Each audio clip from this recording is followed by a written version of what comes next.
বিসমিল্লাহির রহমানির রহিম। আমি আপনাদের কালকে দেখাইছি আমি ফুলকপি কীভাবে ফ্রোজেন করে রাখি।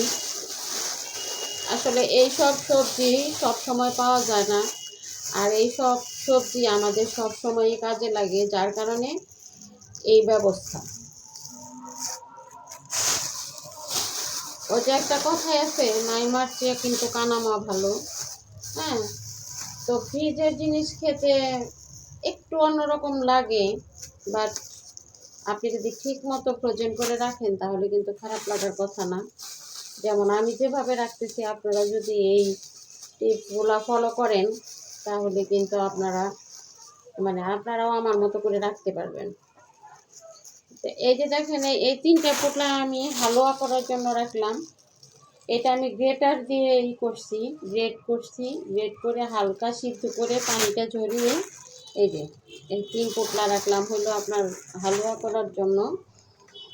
আর এই যে এগুলো রাখলাম, এগুলো আপনারা চপে ব্যবহার করতে পারবেন, নুডলসে ব্যবহার করতে পারবেন, সবজিতে ব্যবহার করতে পারবেন, যে যেখানে ব্যবহার করতে চান করতে পারবেন।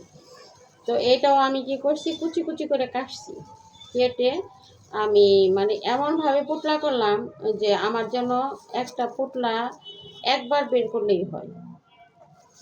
তাহলে জিনিসগুলা কি হয়, নষ্ট হয় না।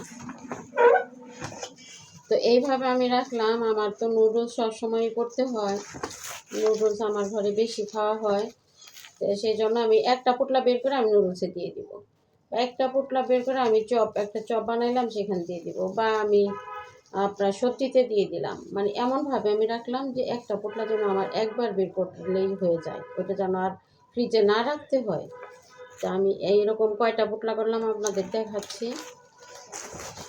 1 2 3 4 5 6, এই দেখেন এরকম একটা ব্যাগে রাখতেছি 7। এখন আমি গাজরের পোটলাটাও দিয়ে দিব, কারণ যেটা আমি হালুয়া করব ওইটা। 8 9 10 11 12 13 14 15 16 17 18 19 20 21 22 23 পোটলা।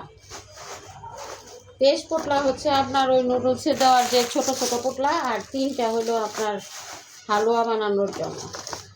তো মোটামুটি এই দেখেন ব্যাগ বোঝাই হয়ে গেছে। তো আপনারা ওইভাবে রাখতে পারেন, রেখে আপনারা খেতে পারেন, ট্রাই করতে পারেন।